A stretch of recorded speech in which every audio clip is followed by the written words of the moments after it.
Welcome viewers. In this lecture, I will be discussing about how to manage conflict, powers and politics. We will discuss about the conflict management system, mechanism by which managers and stakeholders obtain power in order to influence decision making and resolve conflict. Further, we will also discuss about the role of individuals or subunits to use organizational politics to influence decision making and change process, managing organizations' power structure to overcome organizational inertia and resistance and promote performance. So, the objective is basically to use a conflict management system in order to manage the situation using power, politics, and so we will first discuss about the conflict management system. Conflict management system is a formal integrated framework to prevent, manage and resolve conflict. Just does not talk about resolving conflict by adopting various strategies, but it also helps in understanding the source of conflict, managing the situations, understanding how to manage conflict by adopting various conflict resolution strategies. Conflict management system learns from the conflict which is arising at individual level, group level and organizational level. Therefore, understanding the source of conflict is very important in order to adopt a right mechanism to resolve conflict. It not only resolves disputes, objective is to create a culture to handle conflict constructively. So, which will affect in long term performance of organizations. Conflict, as we have discussed from the interactionist viewpoint, moderate amount of conflict is always beneficial for organizational performance. In any organization, we cannot completely ignore conflict to happen. It is inevitable. Objectives of a conflict management system is to prevent unnecessary conflict which arises because of interpersonal issues, ego clashes, personality differences, opinion differences, how to resolve the conflict and to reduce cost and time and stress which is coming out due to conflict. So, encouraging a constructive or task related conflict is very important, and we have to improve trust by adopting better communication strategy and overall performance of organization. So, the objectives of a conflict management system is not short term, but a long term objective to create a culture for performance. Align conflict resolution strategies with organizational values. Various components of conflict management system is first is conflict prevention mechanism by identifying the source of conflict, then identifying multiple conflict resolution strategies. There is no one strategy which can reduce the conflict. Every situation is different and individuals associated with those situations, departments are completely different. In order to equip managers to various conditions, it is very important to discuss about the multiple methods of conflict resolution. Understanding Thomas Kilmann's conflict resolution style called conflict resolution model. What are the components of conflict management system? First is conflict prevention mechanism or identifying the source of conflict. As we have discussed that there are various reasons for a conflict to arise, which can be due to unclear roles, ambiguous policies and procedures. Conflict may arise because of lack of clarity in the roles, policies and procedures. Transparent communication channels need to be there in order to resolve the conflict. If the communication channels are not very transparent, it can lead to conflict. Performance appraisal and reward systems need to be fair in order to avoid conflict. Training in interpersonal and communication skills. So, when teams are assigned incompatible goals, goals are not very clear, ambiguous goals. For example, sales want high inventory while production department wants low inventory. Competition for scarce resources like budget, equipment, personnel, they are very limited. So, if the departments are vying for more resources, so then there will be likely conflict. Role conflict when unclear job responsibilities, when there is no clarity in deployment of responsibilities, to individuals, conflicting demands from supervisors, role overload or excessive load given to one individual, and some departments are less loaded or some individuals are less loaded. These can be reasons for conflict. Disputes which are arising due to differences in hierarchy or the power imbalance can be another reason for conflict. When the managers, the power imbalance can lead to conflict between managers and subordinates, one enjoying maximum power or more power than the other, so which can lead to the difference in opinion or disputes. Interdependence, when one department or individual depends on another department to complete their work, which results in delay or poor performance. The quality is sometimes compromised. So, these are certain issues which can lead to conflict in the workplace.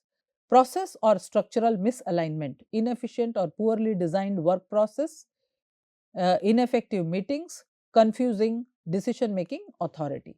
Identifying the multiple conflict resolution strategies is very important, as we have discussed that the reasons for conflict can be varied. The source of conflict can be due to the incompatible goals, power imbalance, scarce resources, structural misalignment, and interdependence of the departments. So, therefore, in each situation, there can be a different conflict resolution mechanism or strategy which can be effective. So, a manager must understand different conflict resolution strategies, how they will be working in different situations. Self resolution, direct discussion between the conflicting parties. Coaching can be one of the strategies where the managers or the HR departments guide the conflicting departments. Negotiation, where mutual problem solving can lead to resolution of conflict. Mediation, where a neutral third party facilitates two conflicting parties to come to an agreement. Arbitration will help binding decisions by using power or authority. Grievance procedure or appeals system is a formal way of conflict resolution, which is policy based processes are used to resolve the conflict. So, conflict resolution strategies at individual level conflict resolution involves managing the personal emotions by active listening, communication techniques, key strategies like I statements to express my own needs. The managers need to be assertive in order to cite their own voice or in order to express their own problems in a situation. Empathy will lead to the other party to understand the perspectives of the conflicting individuals or the people or the department who are at conflict with each other.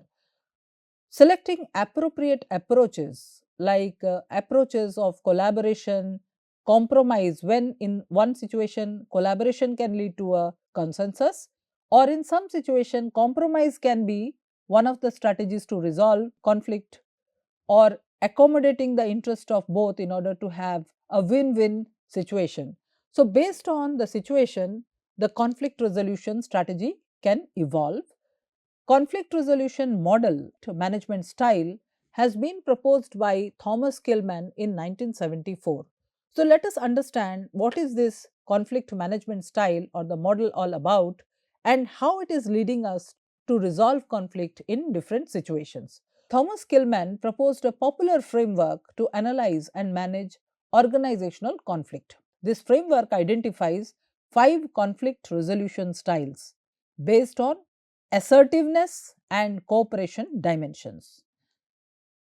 On one axis, there is assertiveness, how managers can be, the assertiveness of managers and cooperation of conflicting parties, or can help in adopting 5 conflict management approaches. They were able to observe a pattern in which conflict was resolved. Most approaches could be distilled down to 5 core methods. These 5 approaches form the basis of Thomas Kilmann conflict model instrument or conflict resolution model: avoiding, accommodating, competing, compromising, and collaborating. So, the conflict management model proposed by Thomas Kilmann in 1974. On the y-axis, there is assertiveness dimension. On the x-axis is cooperativeness dimension. It results in 5 situations. All these dimensions have been assessed on the basis of low to high. When the cooperativeness and assertiveness dimension both are in low, it is a situation of avoidance of conflict, where both the conflicting parties take a back step from the conflict which let it play out. When the cooperativeness is very high, whereas assertiveness is low, this is a situation of yielding or accommodating, which sides that accept the perspective of the other party to call it a truce. So, which is a situation where one party accepts the perspective of another party and resolve the issue. The third situation is where the cooperativeness dimension is very high and assertiveness is also very high, where the both parties are able to express their interest as well as they are also able to cooperate with each other. Is a situation of problem solving or collaborating. So, both the parties come together to develop a mutually beneficial solution or a win-win situation. The fourth situation is forcing or competing, where the assertiveness dimension is very high and cooperativeness is low. In that situation of forcing or competing, they focus on getting their own perspective or getting your own perspective accepted. Each party tries to get their own perspective accepted. They force the other party to accept it, which is called competing. And the fifth situation is compromise, which is a mid of the way on cooperativeness and assertiveness, where both parties reach a consensus that is acceptable to all. It is again a win-win situation of or compromising situation. So, conflict management model or the results in conflict management styles of avoiding, which is a situation of lose-lose, ignoring or postponing the conflict. You can defer. Usually, this happens when the issue is very trivial or emotions of both the parties are very high or very high or heated arguments. In that case, we need not continue with the discussion but defer it. So, avoidance is the best conflict management style in the situation when there are emotions associated with the discussion. Accommodating is a lose-win situation where one party gives in to maintain harmony, to maintain peace, useful in situation where the relationship is more important, when two departments have a better relationship, where there is more of interdependence, in future they are supposed to be. So, in that situation relationship is more important than the issue. So, that is an accommodating situation, accepting team decision despite disagreement. The third situation or competing is win-lose situation. One party pursues its own concern at others' expense. It is useful in emergency situations or when decisions have to be quickly taken. For example, manager enforces safety rules, safety, quality issues. These are a priority concern for the departments and the units. Compromising situation, partial win-win situation. Each party gives up to some extent or something, useful in situations when the time is very limited and when both parties have equal power, they have equal authority. So, in that situation, they come to a compromise and for example, splitting resources, sharing of resources between departments. Collaborating is a situation of win-win when both parties work together to find a mutually beneficial solution. They come together and discuss the issue, most effective for long-term relationship, because when you are collaborating, it is a way forward to bridge relationship. A long-term relationship is being established. Very complex issues can be handled. For example, through joint problem solving between HR and operations or any department. Conflict resolution strategies at individual level can establish procedural systems to allow parties to redress their grievance through appeal systems. Important to resolve conflict between management and union, third party negotiation, exchange or rotate, terminate individuals. CEOs can use their power to resolve conflicts, motivate units to cooperate. Let us now discuss about what is an appeal system. Conflicts can be resolved by creating formal channels of grievance handling appeal system. If an employee believes that his or her rights have been jeopardized, there is injustice being done by the action of a supervisor or a peer, an appeal system provides the right of formal grievance redressal. The appeal may be made to an executive higher in rank in the organization or a third party arbitrator. Unionized organizations present an excellent illustration to the appeals technique. In the grievance handling procedure, unions have established elaborate appeal system to resolve conflicts with management. If an aggrieved union member cannot find satisfaction through discussion with a superior, he or she may proceed to appeal the grievance through employing organizations.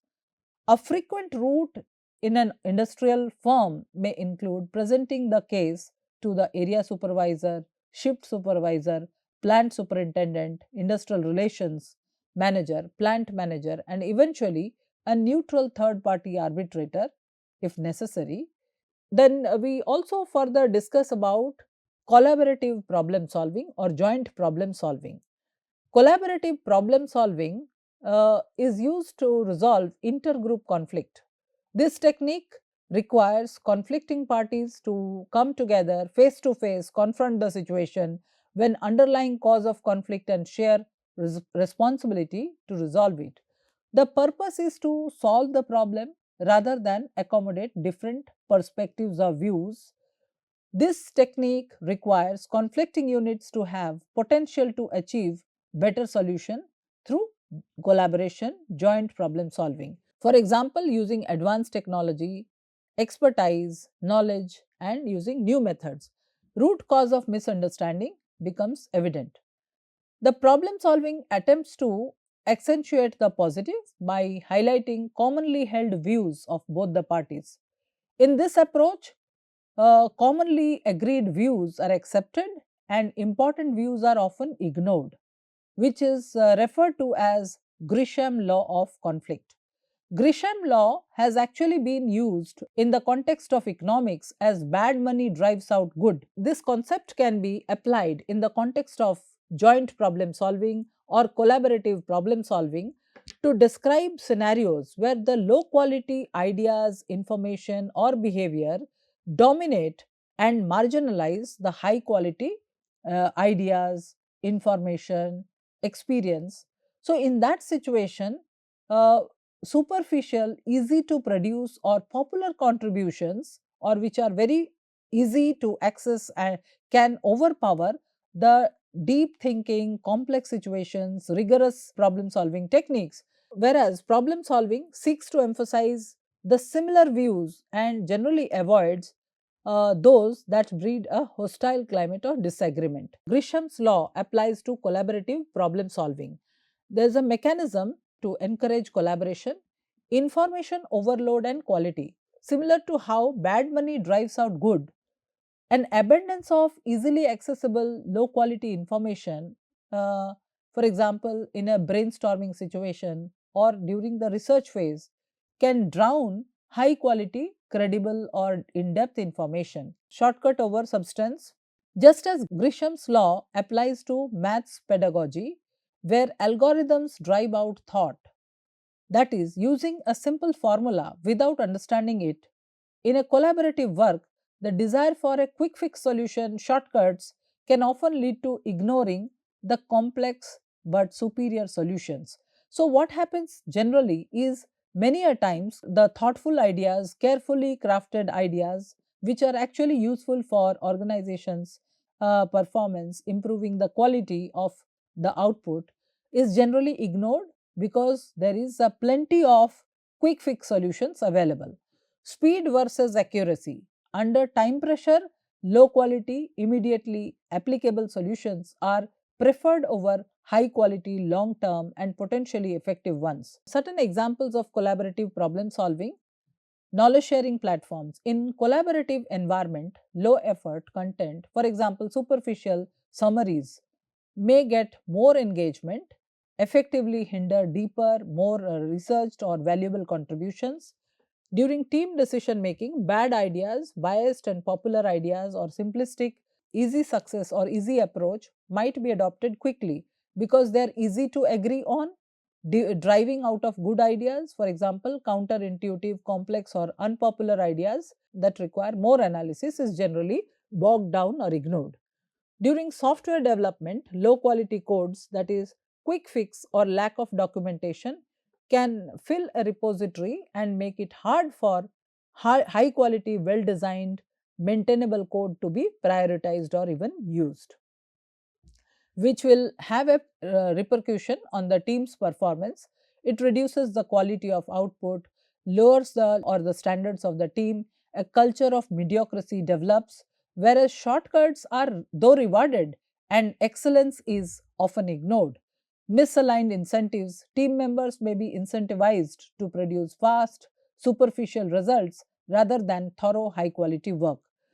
The mitigation strategies, or to prevent disrupt collaborative problem solving, teams can implement a rigorous review process, implement quality checks, codes can be reviewed, peers can review to ensure that quality of the product or output improves.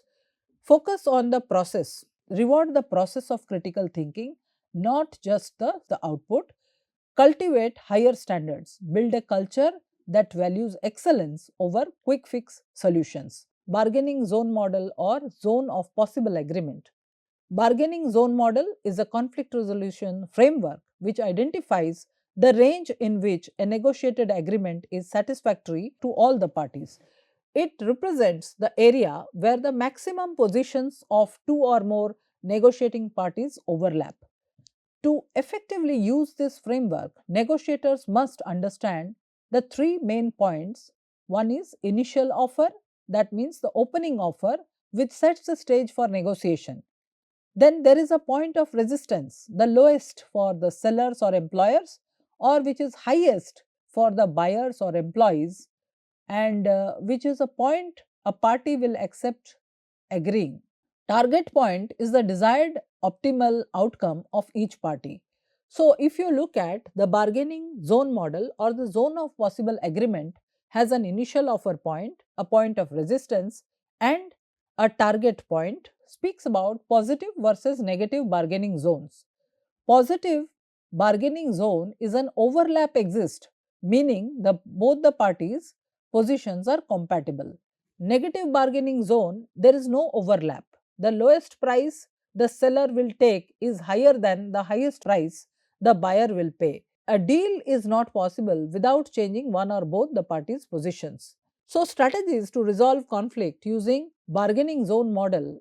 Before negotiating, parties should define their best alternative to negotiated agreement, uncover resistance points through effective communication, research.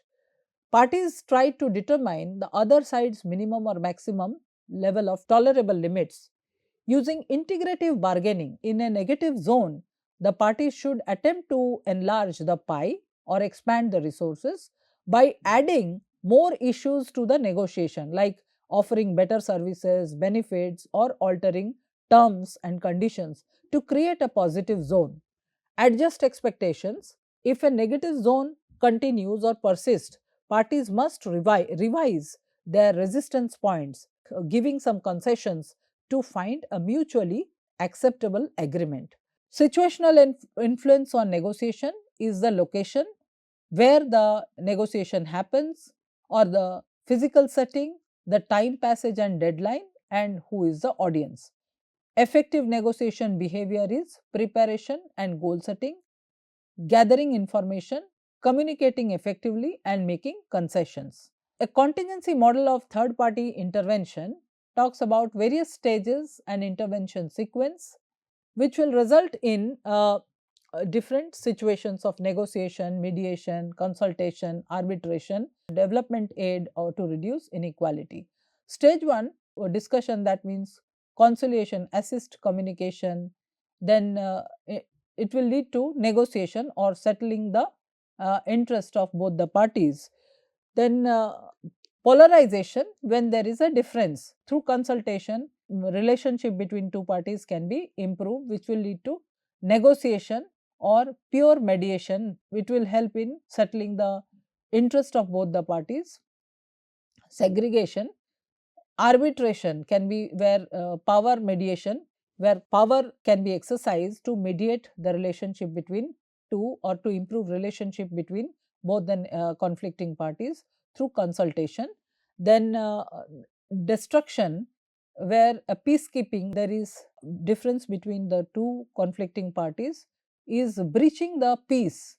To control violent situation, there is arbitration, consultation and development aid being adopted as a conflict resolution measure. Arbitration, using power to mediate relationship or bridge relationship between two conflicting parties. If the situation becomes hostile, to control the situation. Through consultation, conflict, by analyzing the conflict and the situation, conflict analysis can be used, so the third party can understand the reason for conflict. Then developmental aid, which can help in reducing inequity or reason for conflict. This is a concept which has been adopted from Fisher 1990.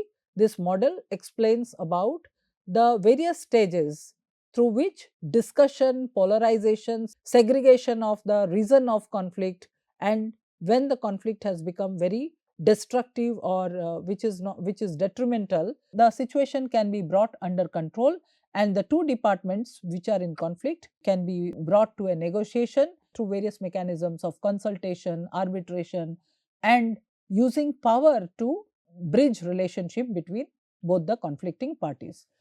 Similarly, there is in this method we have discussed about how communication can conciliation between two parties and to settle the interest of both the parties. Polarization, consultation can help in improving relationship. Pure mediation, to settle the interest of two parties. Then segregating the reasons of conflict, using power or control mechanism. Arbitration can be adopted as a mechanism for conflict resolution through consultation, reducing the rift between both the parties to improve the relationship between both parties. And then last mechanism is when the conflict has resulted in some kind of a destructive relationship, or where the situation becomes hostile. So there is a need for peacekeeping mechanism to be adopted in order to resolve conflict. So arbitration can be one measure where power mediates control hostile situation. Second one is consultation, by making both the parties understand the situation of conflict or analyzing the conflict between two parties, and then consult to make them understand that the conflict is bad and how they can resolve, so that there is a win-win situation. Developmental aid can also reduce the inequity or the power differences between both the parties. What we have discussed so far, types of third party intervention. In this case, the third party types of third party mediation, we have discussed about mediation in arbitration, negotiation. And what is organizational power? Organizational power is the ability of one person or group to overcome resistance by others to achieve a desired objective or result. Conflict and power are closely related or intimately related. There are sources of organizational power: functional or divisional power, which comes due to authority, control over resources, control over information. When there is non-substitutability, when the product cannot be substituted by another mechanism. Centrality, or when there is a power being held by the top management. Control over uncertainty and unobtrusive power. The sources of organizational power: authority is power that is legitimized by the legal or cultural foundation on which an organization is based. Empowerment is the deliberate decentralization of authority. Control over resources. As the organization controls more resources in its environment, power within an organization comes from the access to information, access to resources, rewards, machinery, equipment, manpower, and so on, and finance. Control over information, access to strategic information, and the control of information are also one way to considerable power. Non substitutability. If no one else can perform the task that a person or subunit performs, that person or subunit becomes non substitutable. If a person having an expertise or knowledge to perform a task, and which is a unique expertise which a person has, the person is not or cannot be replaced by any other person. Or if a unit or department is having an expertise, say for example R&D, R&D have resources and expertise, experience to execute new ideas, implement new ideas, which cannot be replaced by another department. So that particular department or the person becomes non-substitutable. Centrality. The subunits that are most central to resource flows have the ability to reduce the uncertainty facing other subunits. Control over uncertainty. A subunit that can actually control the principal sources of uncertainty has significant power. Changes in contingencies facing the organization alter which subunits have the power. And unobtrusive power, controlling the premises of decision making. Unobtrusive power, the power flowing from the ability to control the premises behind decision making. The power of a coalition resides in its ability to control the assumptions, goals, norms, or values that managers use to judge alternative solutions to a problem. Organizational politics, activities taken within organization to acquire, develop, use power and other resources to obtain one's preferred outcome in a situation in which there is uncertainty or disagreement about the choices. Politics is manipulation of the facts to have access over the outcomes. So, using power tactics for playing politics, increasing indispensability, become indispensable to the organization, increase non substitutability, develop specialized skills or knowledge that enables one to control a crucial contingency facing the organization. As discussed, an individual with an expertise or knowledge which is unique in a particular situation, that person will be non substitutable. So, increase substitutability can result in the person having more power. Then increasing centrality, accept responsibilities that enhance one's reputation, that of one's function. Associating with powerful managers, supporting a powerful manager who is clearly on the way to top. Then building and managing coalitions, forming relationship with stakeholders and subunits around some common issues. Skills in coalition building are important.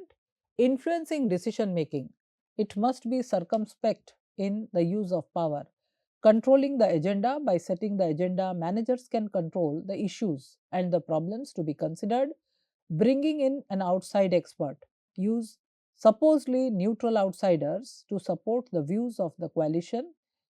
Cost and benefit of organizational politics. What happens if there is politics? To manage organizational politics and gain its benefit, organizations must establish a balance of power in which alternative views and solutions can be offered and can be considered by all parties, and dissenting views can be heard. Balance of power should shift over time towards the party that can best manage uncertainty and contingencies confronting the organization. If balance of power does not encourage allocation of resource, the organization suffers. If powerful managers can suppress views against their interest, debate becomes restricted, checks and balances fade, bad conflict increases, and organizational rift or inertia or resistance increases. So, to maintain a balance of power, power balance can be maintained if decisions result from bargaining between subunits. which improves the quality of organizational decisions. If uh, if the decisions are made in the interest of one unit or department, then there is a kind of indifference. As a result, the quality of decision is compromised, and this is a situation of power imbalance. We have also discussed about the conflict management system in details. We have discussed about the source of conflict, objectives of conflict management system, multiple conflict resolution strategies, and broadly we have also discussed about Thomas Kilmann's conflict management styles, and how various conflict management styles of forcing, problem solving, yielding, avoiding, compromising give a way towards segregating various conflict resolution strategies. So, with this, we have discussed about conflict resolution techniques like appeal systems. We have also discussed about collaborative problem solving, and we have also discussed about various examples of collaborative problem solving. Thank you.